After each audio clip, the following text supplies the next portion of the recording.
मेरी नानी की मृत्यु हो गई और वो बहुत बड़ी राम भक्त थी। जब राम लल्ला को टेंट में रखने का काम कांग्रेस ने किया था, उस समय वो दर्शन करके आई थी और उनकी आखिरी इच्छा थी कि वो राम जी के दर्शन करके आए। इसीलिए मेरी माँ ने बार बार कहा कि वो राम जी के दर्शन करके आना चाहती हैं, तो मैं उनको वहाँ लेकर गई, अयोध्या लेकर गई। अयोध्या में जाके हमने राम लल्ला के दर्शन करे और बहुत, जब वहाँ से मैं वापस आई तो तन मन और हर तरीके से मैं राममय हो चुकी थी और इतना ज़्यादा एक अलग ऊर्जा मेरे अंदर आई। और मैं वापस आके सबसे पहला काम जो मेरे दिल से अंदर से आया, मैंने अपने घर के बाहर आके जय श्री राम का एक ध्वज लगा दिया। बस वो ध्वज लगाने की देरी थी कि आग लग गई। और उसी समय से हमारी पार्टी, मतलब जिस पार्टी में मैं पहले थी, कांग्रेस पार्टी ने मेरे से नफरत करनी शुरू कर दी। और वो तुरंत जब मैंने फोटो डाली, वीडियो डाले, तो मेरे को लगातार डांट सुननी पड़ी और लगातार बोला गया कि इसको आपने क्यों किया, क्यों तुम राम मंदिर होके आई जब चुनाव सर पे है, क्यों हर बार ये डाली। और मुझे लगातार कहा जाता था कि तुम बहुत हिंदू धर्म के लिए बोलती हो, और कई बार मुझे रोक दिया जाता था डिबेट्स पे कि नहीं, तुम बहुत ज़्यादा हिंदू धर्म के लिए बोलती हो। क्या अपने धर्म का स्टैंड लेना गलत है? मैं तब समझ नहीं पाती थी। लेकिन जब मुझे डिबेट्स पे जाने से रोका गया, कम कर दी गई और टास्क जो दिए जाते थे वो कम कर दिए गए, लगातार हर मोड़ पे अपमानित करना शुरू कर दिया गया, तब मुझे समझ आने लगा कि क्या शायद कुछ गड़बड़ है। लेकिन मैं तब भी नहीं समझ पाई थी कि एक षड्यंत्र मेरे खिलाफ रचा जा रहा था, मेरे कैरेक्टर को लेकर और भी चीज़ों की। एक षड्यंत्र रच के मुझे ऐसे अपमानित किया जाएगा। मैं छत्तीसगढ़ के चुनाव की मीडिया की प्रभारी बनी और ये मेरा तीसरा बार था। 2 विधानसभा चुनाव भी मैं बतौर मीडिया प्रभारी वहाँ काम कर चुकी हूँ और इस बार लोकसभा चुनाव पे मेरी जिम्मेदारी थी। तो ये दर्शन के बाद कुछ समय बाद जब मैं छत्तीसगढ़ गई तो लगातार मुझे अपमानित किया जा रहा था। और यहीं से बात शुरू नहीं होती। जब राहुल गांधी जी की भारत जोड़ो न्याय यात्रा चल रही थी, तो वहाँ के जो मीडिया चेयरमैन थे छत्तीसगढ़ के, सुशील आनंद शुक्ला, उनका मैं नाम सुशील तो अब कहना शोभा नहीं देता, दुशील ही कहेंगे उन्हें। तब भी उन्होंने राहुल गांधी जी की यात्रा के दौरान मुझे शराब ऑफर करी। उनके साथ एक और उनके साथी थे, धनंजय ठाकुर, और यहाँ से कांग्रेस के 2 लड़कियां जो काम करती थी मीडिया डिपार्टमेंट में, वो मेरे साथ थी। और उनके सामने ही हुआ कि लगातार मुझे रात को कमरे में, जब हम कोरबा में थे, जब हम वहाँ पे यात्रा में वेट कर रहे थे रात को, तो मुझे लगातार फ़ोन करके सामने भी आके कि आपको कौन सी शराब चाहिए, हम आपके कमरे में शराब पहुँचाने का काम करेंगे। और शराब पी के 5 से 6 के प्रवक्ताओं के साथ मीडिया चेयरमैन आके मेरे कमरे पे भी खटखटाते थे। ये बात मैंने सचिन पायलट जी को भी तब कही थी, वहाँ के प्रदेश अध्यक्ष को भी, दीपक बैद जी को भी कही थी, और दिल्ली में भी जयराम रमेश जी से लेकर पवन खेड़ा जी, सब तक मैंने ये बात बताई थी कि इस तरीके से भारत जोड़ो यात्रा के समय मेरे साथ किया गया। लेकिन तब भी कुछ नहीं हुआ। मैंने तब भी ध्यान नहीं गया कि ये सब इसीलिए मुझे इग्नोर किया जा रहा है, ये मेरी बात को नहीं सुना जा रहा है, क्योंकि मैं पार्टी की जो विचारधारा है, जो हिंदू विरोधी विचारधारा है, राम विरोधी विचारधारा है, उसके साथ मैच नहीं कर पा रही हूं। तो इसलिए इस तरीके से मेरे साथ बदसलूकी करी जाएगी और कोई भी नेता कुछ नहीं बोलेगा। और हद तब पार हो गई जब 30 तारीख को छत्तीसगढ़ कांग्रेस के मुख्यालय में, रायपुर में, किसी भी नेता के लिए, किसी भी पॉलिटिशियन के लिए, जो हमारी पार्टी का मुख्यालय होता है वो मंदिर के समान होता है, और हम सबसे सेफ अगर कहीं होते हैं तो वो उस मुख्यालय में होते हैं। लेकिन 30 तारीख की शाम के 6 बजे के आसपास की ये घटना है, जब मैं सुशील आनंद शुक्ला जी से बात करने गई तो उन्होंने मुझसे बदतमीजी करनी शुरू करी, मुझे गंदी गंदी गालियां देनी शुरू करी, और ऐसी ऐसी गालियां जिनका मैंने सोचा भी नहीं था कि ऐसे कोई शब्द भी हो सकते हैं दुनिया में।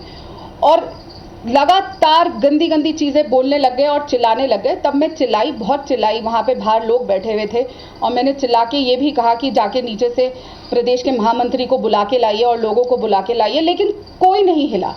फिर वो, जब मैंने अपना फ़ोन बाहर निकाला कि मैं आपको रिकॉर्ड कर रही हूँ, ऐसे हाथ में फ़ोन पकड़ा, तो सुशील आनंद शुक्ला ने इशारा किया और उस कमरे में 2 और लोग थे, 2 और प्रवक्ता थे, जिन्होंने उनके ऐसा इशारा करने पे दरवाजा अंदर से बंद कर लिया, कुंडी बंद कर ली गई।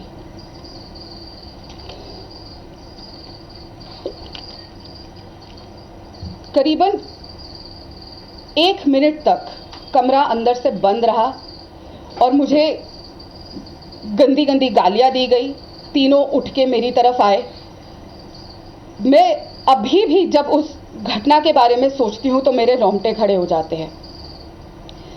मैं चीखती रही, चिल्लाती रही, बाहर भी लोग थे, लेकिन किसी ने दरवाज़ा खोलने की कोशिश नहीं करी और जो बाकी के 2 आदमी थे उन्होंने दरवाजे के आगे आके खड़े हो गए और मुझे दरवाज़ा नहीं खोलने दिया।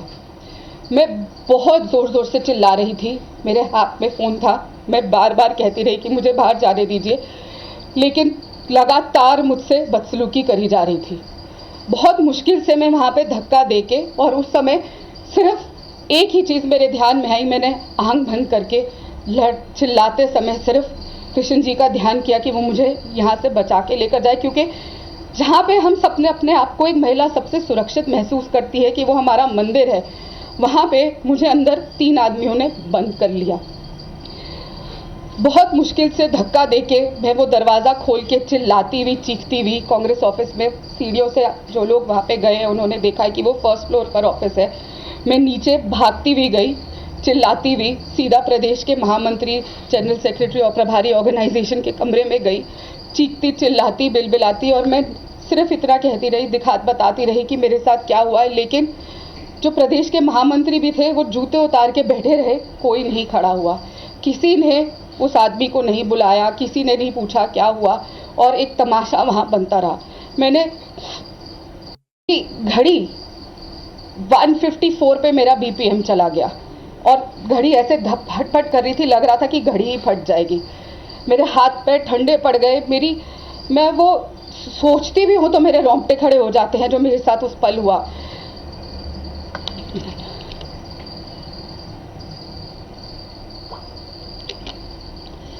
मैंने उसके बाद पानी पी के थोड़ा शांत होके सचिन पायलट जी को सबसे पहला कॉल किया, पर हमेशा की तरह सचिन पायलट जी के पास समय नहीं होता।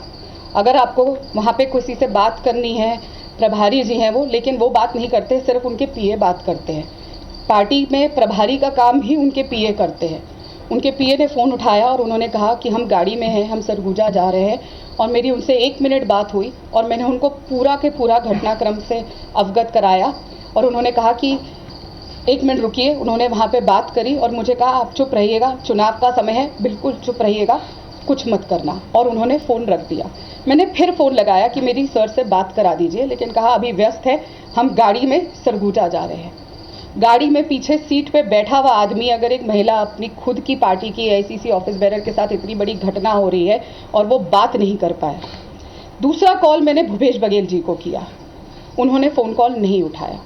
तीसरा कॉल मैंने पवन खेड़ा जी को किया, वो शायद किसी सभा में थे, उन्होंने भी फ़ोन नहीं उठाया। चौथा कॉल मैंने जयराम रमेश जी को किया, उन्होंने भी फ़ोन नहीं उठाया। उसका अगला कॉल मैंने पूर्व मुख्यमंत्री भूपेश बघेल जी के रहे सलाहकार विनोद वर्मा जी को किया। उनसे मेरी बात हुई। एक जो वीडियो मेरा रोता हुआ किसी ने बना के डाल दिया था, मैं बहुत शुक्रगुजार हूँ जिस भी इंसान ने वो वीडियो बना के डाला। लोगों को मेरी हालत और दुर्दशा तो पता चली कि मेरी क्या हालत हो रही थी, वरना कभी मेरी बात बाहर नहीं आ पाती। तो मैं उनसे बात कर रही थी और मैं उनको ये बता रही थी कि क्या बीता, और उधर से भी मुझे सामने ये बोला गया कि तुम कोऑर्डिनेट करके नहीं चलती। क्या अगर मैं कोऑर्डिनेट करके नहीं चलती तो इसकी सज़ा ये होगी कि 3 आदमी बदसलूकी करके मुझे अंदर कमरे में बंद कर लेंगे, वो भी हमारे मंदिर के अंदर। तब भी मैं रोती रही, चिल्लाती रही, मैं ये कहती रही कि सर कुछ कीजिए, मैं सुरक्षित महसूस नहीं कर रही, कोई एक्शन लीजिए, लेकिन किसी ने नहीं सुनी। उसके बाद मेरी पवन खेड़ा जी से बात हुई, उनको मैंने पूरा वाक्य बताया, तब भी मुझे डांट पड़ी कि नहीं, तुम जो कर रही हो गलत है, अपनी आवाज़ उठा रही हो वो गलत है। उसके बाद भूपेश बघेल जी ने मुझे कॉल बैक किया, मेरी उनसे 3.5 मिनट बात हुई। मैंने उनको पूरा घटनाक्रम बताया और ये कहा कि आप मेरे परिवार को जानते हैं, आप मेरे चुनाव प्रचार में आए हैं, आप हमें हर साल बेटी बना के तीजापोरा के लिए छत्तीसगढ़ बुलाते हैं, मैं छत्तीसगढ़ की बेटी हूँ, और आप ही के आदमी, आप ही के बनाए हुए सुशील आनंद शुक्ला जो आपके साथ काम करते हैं, उन्होंने ऐसे बदतमीजी करी। पूरी बात सुन के जब मैंने उन्हें कहा कि मुझे इतनी पीड़ा हो रही है, इतना घबरा गई हूँ, मैं अस्पताल से वापस आ रही थी उस समय, तो मैं सोच रही हूँ कि मैं राजनीति ही छोड़ दूँ, तो भूपेश बघेल जी ने सामने से मुझे कहा, नहीं तुम छत्तीसगढ़ छोड़ दो। जब ये सामने से कहा गया कि छत्तीसगढ़ छोड़ दो, तब मुझे चीजें सामने से समझ आनी शुरू हुई कि किस तरीके से एक षड्यंत्र के तहत ये सब मेरे साथ किया गया। उसके बाद 6 दिन मैंने इंतजार किया। 6 दिन में लगातार राहुल गांधी जी, प्रियंका गांधी जी, जयराम रमेश जी, राहुल गांधी जी और प्रियंका गांधी जी के जो पीए पार्टी चलाते हैं, अलंकार सवाई जी, कौशल विद्यार्थी जी, संदीप सिंह जी, सबको लगातार कॉल करती रही, मैसेज किए, चिट्ठियां लिखी, खड़गे जी के ऑफिस में भेजा, पर कहीं से कोई जवाब नहीं आया, कहीं से कोई मदद नहीं आई। जयराम रमेश जी को भी मैंने रात को 1:30 बजे पूरी चीज लिख के भेजी, उन्होंने सुबह 7 बजे वो मैसेज पढ़ लिया, लेकिन उन्होंने एक फोन कॉल नहीं किया, एक बार मुझसे बात नहीं करी। और मैं अपनी मर्जी से तो छत्तीसगढ़ गई नहीं थी, मुझे पार्टी ने वहां पे बकायदा तीसरी बार भेजा था, तो मैं पार्टी की जिम्मेदारी थी, एक एआईसीसी की ऑफिस बेरर हूं और मुझे वहां भेजा गया था, लेकिन किसी ने कोई रिएक्शन नहीं दिया। दोपहर जब मैंने ट्वीट करना शुरू किया और न्याय की गुहार मांगी, तब एक फोन कॉल जयराम रमेश जी का आया। मैं उस वक्त डॉक्टर पे थी, मैं नहीं उठा पाई और तुरंत 15 मिनट बाद मैंने कॉल बैक किया, तो उसके बाद फिर उन्होंने नहीं उठाया। जैसा होता है कि बस हाँ फोन कर दिया, नहीं उठाया तो हमने एक रजिस्टर कर दिया कि कॉल है, लेकिन किसी ने नहीं सुनी। मैं लगातार शिकायत करती रही। मैंने अलंकार जी को, जब उनका एक रिप्लाई आया, उन्होंने कहा कि आपने जयराम जी से ये बात कही है, मैंने कहा बिल्कुल कही है, पूरी घटनाक्रम फिर बताई कि किस तरीके से मेरे बारे में गलत बातें मीडिया में कही जा रही हैं, तब भी कुछ नहीं हुआ। मैं हमेशा सोचती थी, जब ये घटना प्रियंका चतुर्वेदी जी के साथ घटी थी ऐसे ही तरीके से, तो शायद पार्टी ने साथ दिया होगा, वो ऐसे ही चली गई। और मैंने बहुत प्रखरता से ये बातें रखी थी और बहुत सामने आके कि नहीं, पार्टी ने उन्हें बहुत कुछ दिया, फिर भी वो चली गई। उसके बाद यही चीज हमने अर्चना गौतम, जो एक दलित लड़की है और सिर्फ प्रियंका गांधी जी का नाम ले लेके, चाहे वो जब बिग बॉस में थी, जब चुनाव लड़ रही थी, सिर्फ प्रियंका गांधी जी का राग बलापती थी, लेकिन उसके साथ भी ऐसा ही हुआ। भारतीय राष्ट्रीय कांग्रेस के राष्ट्रीय मुख्यालय एआईसीसी 24 अकबर रोड में गुंडों को भेजकर उसको पीटा गया था, और तब भी उसने कहा था कि ऊपर के इशारे से मेरे साथ ऐसा हुआ था, लेकिन मैंने तब भी यकीन नहीं किया था, मैं तब भी नहीं मानती थी कि मेरी पार्टी ऐसा कर सकती है।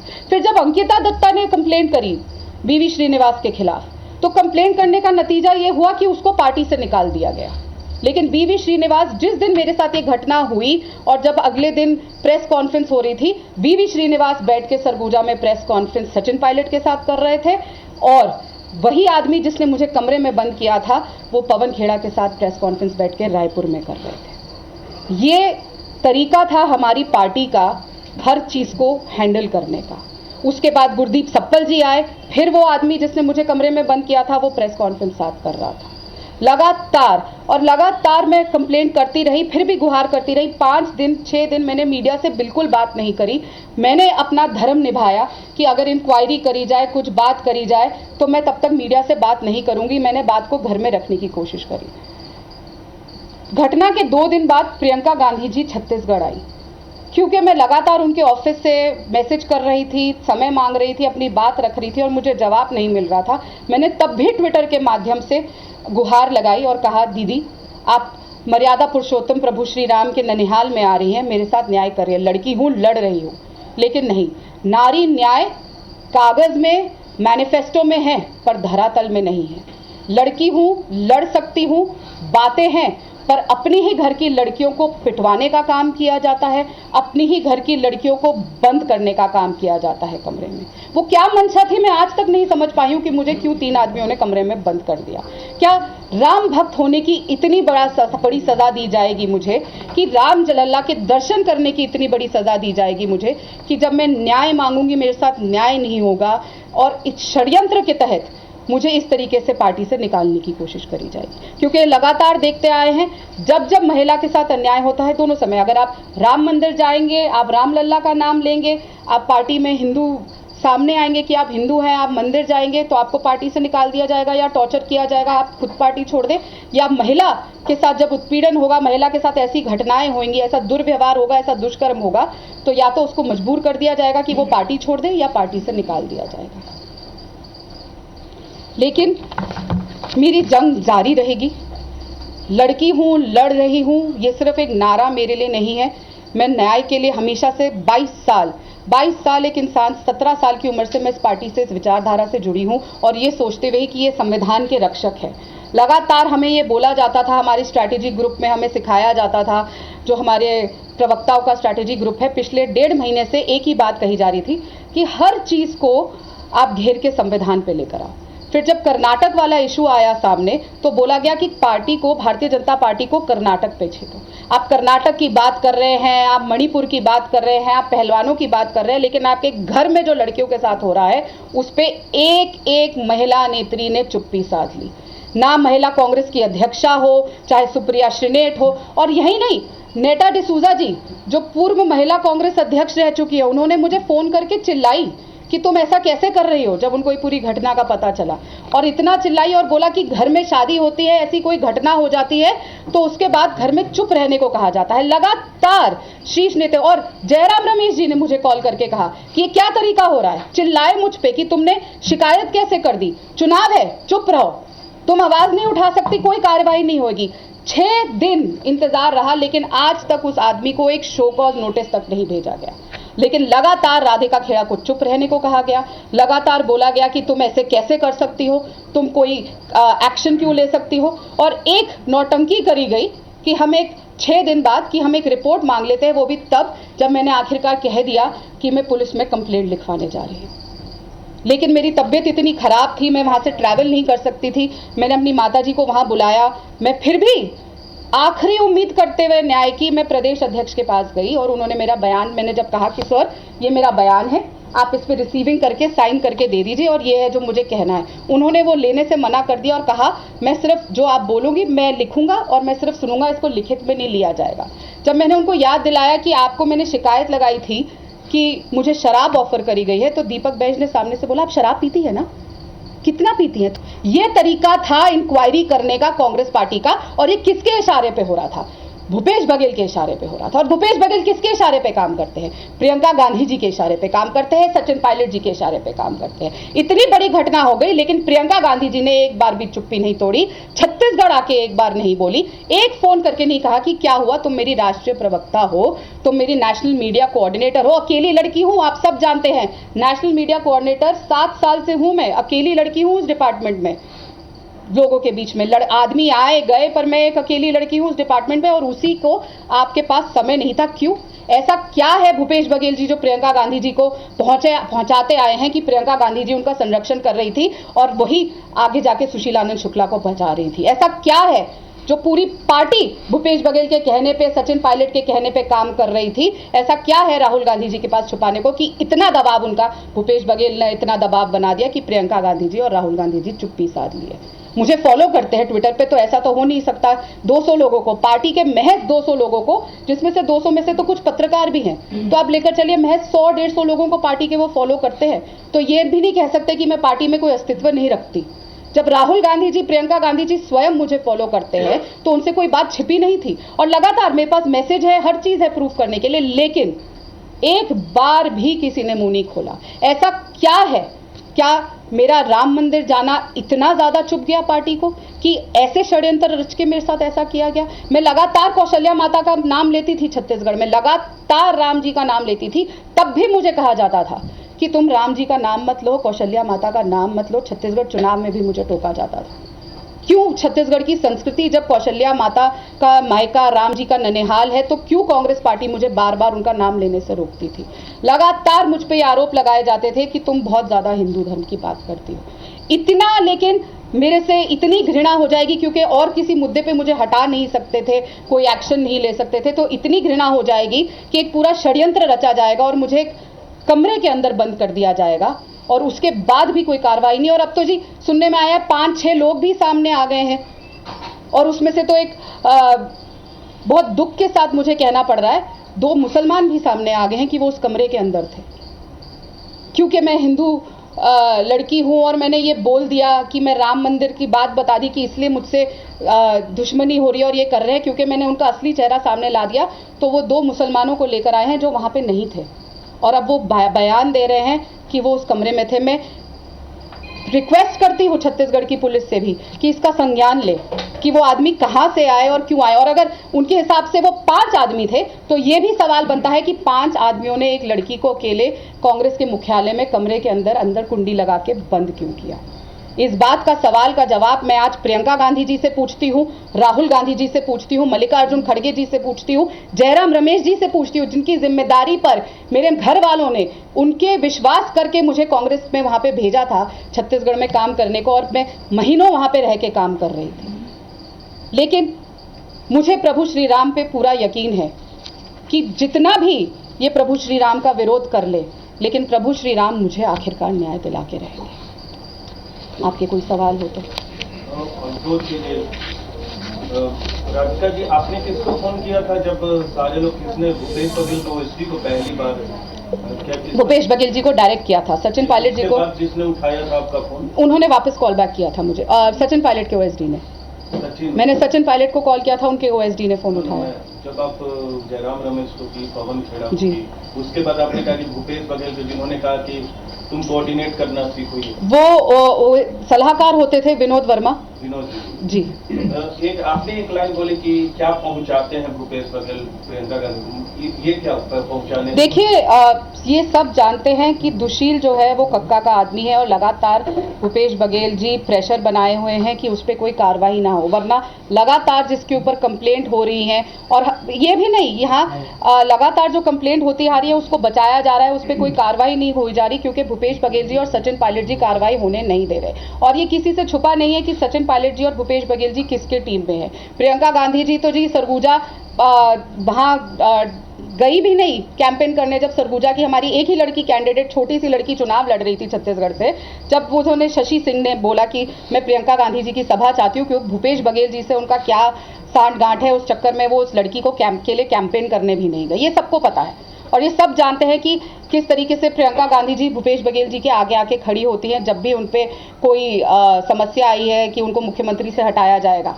लेकिन यही तो सवाल है ना, जब उनको मुख्यमंत्री पद से हटाया जाता है तो प्रियंका गांधी जी आगे आके खड़ी हो जाती है। लेकिन लड़की हूं, लड़ सकती हूं, वो लड़की उनकी पार्टी की जो एआईसीसी ऑफिस बेरर है, जब उसे कमरे में बंद कर दिया जाता है तो भूपेश बघेल के आगे आके प्रियंका गांधी जी खड़ी नहीं होती। भूपेश बघेल के आगे आके खड़े होकर राहुल गांधी जी खड़े नहीं होते, क्योंकि मैं राम जी के ननिहाल होके आई हूँ, मैं राम जी के अयोध्या धाम होके आई हूँ, तो सबसे ज्यादा उनको मुझसे घृणा हो गई। मैम, आपने अभी कहा कि जो रूम में दो आदमी थे वो मुस्लिम थे, आपको ये कैसे पता लगा कि वो दो मुस्लिम? नहीं, अभी नहीं, मैंने कहा कि वो बाद में लेकर आए हैं 2 और लोगों को, वहां पे सिर्फ 3 लोग थे।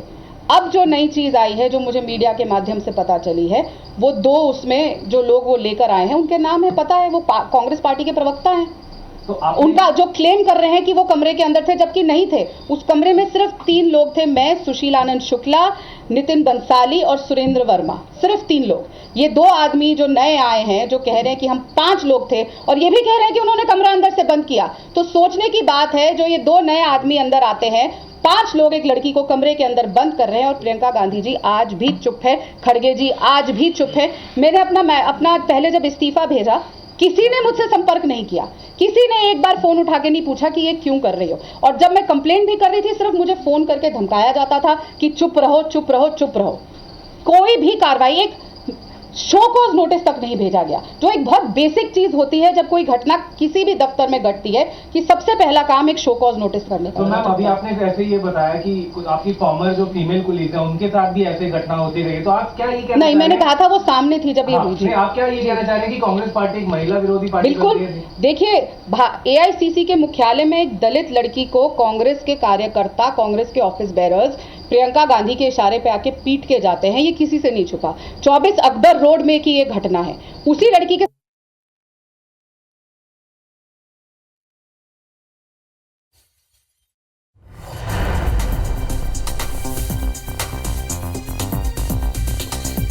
तो इस बीच बड़ी खबर यह है, आप लगातार राधिका खेड़ा को सुन रहे थे, वो बता रही थी कि उस दिन हुआ क्या। तो कई बात सामने आई। राजीव भवन में मैं चीखती रही, चिल्लाती रही और मुझे कमरे में बंद कर दिया गया। कांग्रेस के किसी नेता ने फोन नहीं उठाया, उन्होंने बकायदा नाम लिया। उन्होंने सचिन पायलट को फोन किया, भूपेश बघेल को फोन किया, भूपेश बघेल के ओएसडी को फोन किया, पवन खेड़ा को फोन किया, राहुल गांधी और प्रियंका गांधी के सलाहकार को फोन किया। इन सारे लोगों को फोन करके बताने की कोशिश की। उसके बाद 6 दिन का इंतजार किया, और 6 दिन के इंतजार के बाद उन्होंने इस्तीफा दिया। वो भावुक भी हो गई और उन्होंने एक नई बात यहां बताई है, और साथ ही साथ उन्होंने बताया कि राजीव भवन के एक कमरे में उन्हें बंद कर दिया गया।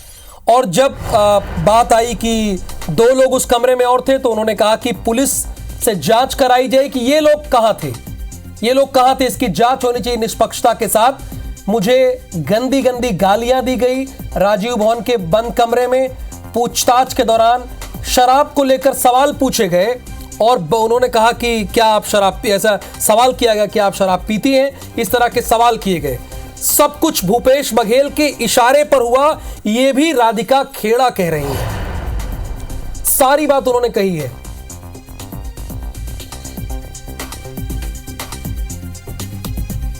राहुल की यात्रा के दौरान मुझे शराब ऑफर की गई थी। पूछताछ के दौरान शराब को लेकर सवाल पूछे गए थे और पूरी बात उन्होंने बताई है। सौरभ सिंह परिहार इस वक्त हमारे साथ लाइव जुड़े हुए हैं, जिन्होंने सबसे पहले इस खबर को ब्रेक किया और कांग्रेस के प्रवक्ता से और संचार प्रमुख से बात करने की कोशिश भी की। तो उस दौरान क्या हुआ वो भी हमने आपको दिखाया है। थोड़ी देर पहले प्रेस कॉन्फ्रेंस की सौरभ आप बल्कि सुन भी रहे होंगे, तो उन्होंने कई और बातों का जिक्र किया है कि विस्तार से बताया कि किन किन नेताओं को फोन किया, यह भी बताया, और बातचीत में क्या हुई इस बात का भी जिक्र किया, और बंद कमरे में क्या हुआ वो भी बात उन्होंने जनता के सामने रखी है।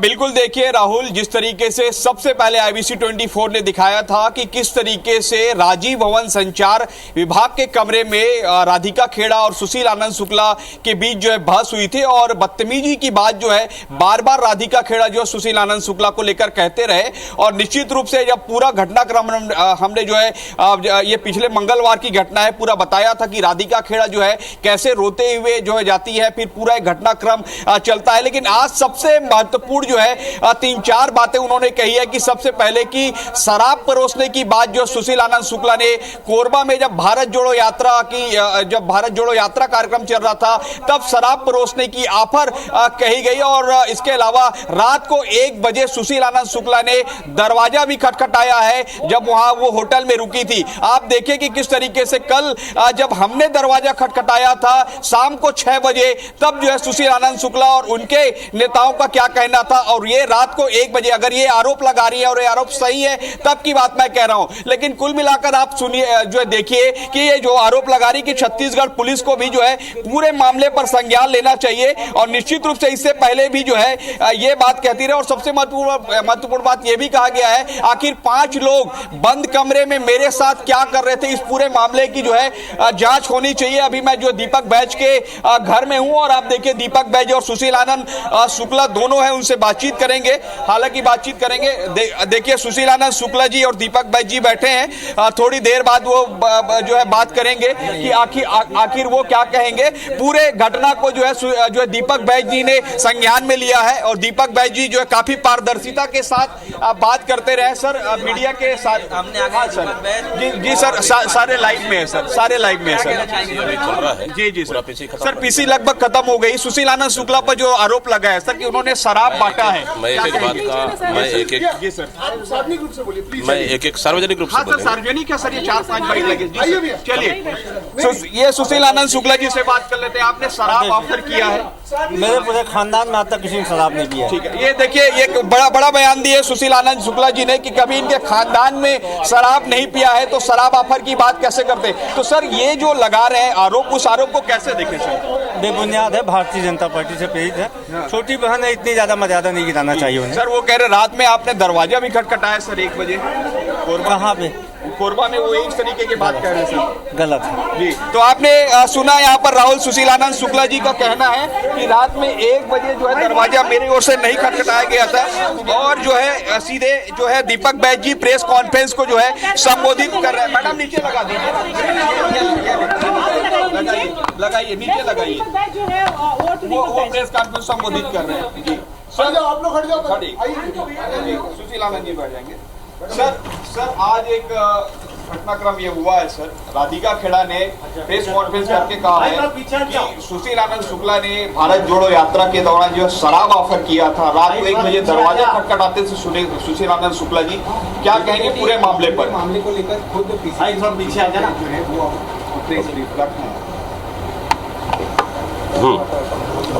जी सर, राधिका खेड़ा के आरोपों पर क्या कहेंगे? देखिए, 2-3 चीजें उन्होंने कहा है कि मैं राम भक्त हूं और पार्टी कार्यालय में जो घटित हुई, मैंने एआईसीसी ने इसको परीक्षण जांच करने को कहा, मैंने जांच किया और रिपोर्ट मैंने एआईसीसी को भेज दिया है। रही कांग्रेस कार्यालय की सुरक्षा की बात, कांग्रेस कार्यालय में आज भी आप देखेंगे, चाहे कंट्रोल रूम हो या फिर हमारा वॉर रूम हो, सभी जगह महिला कर्मचारियां आज भी काम कर रहे हैं और वो सुरक्षित हैं। कहीं कोई ऐसी स्थिति नहीं है। कांग्रेस कार्यालय में आज तक कभी इस तरह हुआ न कभी होगा। हाँ, दोनों के बीच में, सुशील आनंद शुक्ला जी और दोनों के बीच में, ये अभी से नहीं, बहुत लंबे समय से छोटी छोटी बातों को लेकर आपस में मतभेद थी दोनों के बीच में। लेकिन उस दिन थोड़ी सी कि पीसी अरेंजमेंट को लेकर, अपना अधिकार को लेकर कि ये मेरा अधिकार क्षेत्र है, मुझे करना चाहिए, थोड़ी सी बातों को लेकर बहस हुई। ये सच्चाई है और मैंने सभी रिपोर्ट एआईसीसी को मैंने भेज दिया है। हाँ, लेकिन अपनी व्यक्तिगत झगड़े को लेकर, घर के विवाद को लेकर अगर कोई कहे कि मैं राम मंदिर पूजा करने जाते हैं, अयोध्या जाते हैं, ये तो देश के सभी नागरिक जाते हैं। समय मिलेगा दीपक बेच भी जाएगा, नहीं जा पा रहा हूं तो घर से पूजा कर रहे हैं। तो इसको जोड़कर देखना मुझे नहीं लगता है कि ये सही है। और बाकी चीज़ों पे मुझे अभी कुछ नहीं कहना है। ये सब चुनाव के ठीक पहले इस तरीके का सब चीज़ें होना, फिर प्रेस कॉन्फ्रेंस करना, फिर ये कह रही कि प्रभु श्री राम न्याय दिलाएंगे, किस ओर इशारा कर रहा है? सीधे पूछ लेते हैं कि उनके आरोपों से क्या ऐसा लग रहा है कि भारतीय जनता पार्टी में शामिल होंगी? देखिए, ये तो उनका व्यक्तिगत निर्णय है, शामिल होना नहीं होना, इस पे मुझे कुछ नहीं कहना है। लेकिन अगर जो गलत है तो उस पर पार्टी कार्रवाई करेगी। पार्टी हमने रिपोर्ट भेज दिया है। सर, मैं ये कह रहा था सर, जिस तरह से आपसे लेकर भूपेश बघेल जी, सचिन पायलट जी, प्रियंका गांधी जी, राहुल गांधी, मल्लिकार्जुन खड़गे सब पे सवाल उठा रही, इसको कैसे देखते हैं आप? अब देखिए, आप आरोप, अब वो गुस्से में है तो आरोप लगाना जायज है, तो कोई दिक्कत नहीं, आरोप लगाना है लगाने। सर, लेकिन आरोप का जिक्र कर रही थी, बहुत गंभीर शराब का जिक्र कर रही थी। सर, आपको रोसा गया, ये कह रही है कि आपने पूछा कि शराब की थी कि नहीं? अब इस पे मुझे कुछ नहीं कहना। सर, ये कह रहा था कि राधिका खेड़ा ने तो इस्तीफा दे दिया, अब वो कह रही है कि सुशील आनंद शुक्ला ने जो है उनके साथ दुर्व्यवहार किया है, शराब परोसने की बात कहेगी। तो सर, अब क्या जो जिन पर आरोप लग रहे हैं वो व्यक्ति पद पर रहेंगे कि नहीं रहेंगे? क्या कोई कार्रवाई होगी? अब देखिए, इसमें पार्टी निर्णय लेगी, पार्टी निर्णय लेगी, उनको पद में रहना है नहीं रहना है, पार्टी क्या कार्रवाई करती है, क्या है, किसके ऊपर कार्रवाई करती है, दोषी कौन है, क्या है, पार्टी निर्णय लेगी इसमें। तो सर, अब एक पक्ष तो सर उन्होंने इस्तीफा दे दिया, अब उस पर क्या कार्रवाई होगी? अब इस्तीफा देने के लिए तो हमने तो नहीं कहा उनको, वो तो उनकी मर्जी इस्तीफा दी है, तो उनका व्यक्तिगत निर्णय है। सर, वो यह भी बोल रही थी कि भूपेश बघेल ने मुझे बोला है कि आप छत्तीसगढ़ छोड़कर भाग जाइए, आप कांग्रेस पार्टी मत छोड़िए। जब वो बोली कि मैं छोड़ देती हूँ कांग्रेस पार्टी, तो उन्होंने कहा कि कांग्रेस पार्टी मत छोड़िए लेकिन छत्तीसगढ़ छोड़ दीजिए। अब उन दोनों के बीच में क्या बात हुआ, अब इसको मैं तो कह नहीं पाऊंगा। सर, जिस तरह के वो आरोप लगाए, तो पार्टी अपनी तरफ से कोई एक्शन लेगी क्या, कोई नोटिस भेजेगी? अब देखेंगे, अभी देखेंगे। हम लोगों ने जांच रिपोर्ट बना के एआईसीसी भेज दिया है, आगे जो भी पार्टी का निर्णय होगा राधिका खेड़ा को नोटिस वगैरह देखेंगे उस पर। ठीक है सर। आप कुछ बोले? सुशील जी से एक मैं नहीं माफी चाह रहा हूं। मैं नहीं बोलूंगा, साझा जी ने बोल दिया। ठीक है, हो गया भाई, मैं कर लेता हूँ। ठीक है, चलिए। क्योंकि 1 to 1 लोग हैं। हाँ। यार, ये सब हो जाओ, ठीक है। ठीक है सर, चलिए ठीक। सर एक उस पे और बोल दीजिए, कल इलेक्शन है सर, 7 लोकसभा में चुनाव है, कांग्रेस अपने को कितनी मजबूत स्थिति में पा रही है? कल प्रदेश के तीसरे चरण का मतदान होना है और 7 लोकसभा सीटों पर होना है, और निश्चित रूप से कांग्रेस पहला चरण से लेकर तीनों चरण तक मजबूती के साथ चुनाव लड़ी है। सभी प्रत्याशी हमारे मजबूती के साथ चुनाव लड़े हैं। हम भारतीय जनता पार्टी की सरकार की नाकामियों को, केंद्र सरकार की नाकामियों को, राज्य सरकार की नाकामियों तक, जनता तक हम पहुंचाए। लेकिन और कांग्रेस के जो घोषणा पत्र है, न्याय पत्र, जनता तक हम पहुंचाइए। जनता में जबरदस्त उत्साह है, वोटिंग प्रतिशत बढ़ी है दोनों चरणों में, और तीसरा चरण में वोटिंग प्रतिशत बढ़ने का पूरा उम्मीद है, क्योंकि लोग घर से